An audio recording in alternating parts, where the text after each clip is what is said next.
અને હવે વાત કરીશું અમરેલીની તો અમરેલી બાદ દબાણ પર ફરી વળ્યું છે દાદાનું બુલડોઝર। બતોરા સમાચાર કુંકાવાવ નાકા નજીક ગેરકાયદેસર બાંધકામ પર ડિમોલેશન હાથ ધરવામાં આવ્યું છે।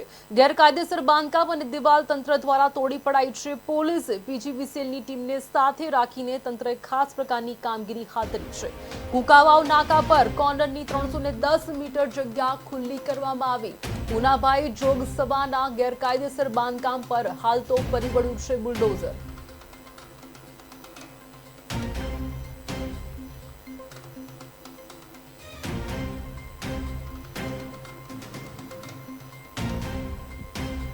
પૂરતો પોલીસ બંદોબસ્ત રાખી દબાણ દૂર કરવામાં આવી રહ્યું છે।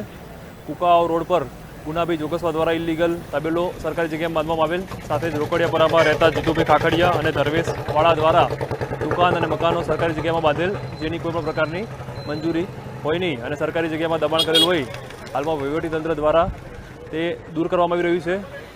અસામાજિક તત્વો અમરેલી જિલ્લામાં જે પણ લોકો દ્વારા કૃત્ય કરવામાં આવતા હોય છે અને એમના વિરુદ્ધ ગુના દાખલ થતા હોય છે, તો તેને ખૂબ જ એક કડક સંદેશ સ્વરૂપે આ કામગીરી હાથ ધરવામાં આવી રહી છે અને ભવિષ્યમાં પણ જે પણ લોકો આવું ઇલીગલ કૃત્ય કરતા હશે, ગુનાખોરી પ્રવૃત્તિ આચરતા હશે, તેમના વિરુદ્ધ કડક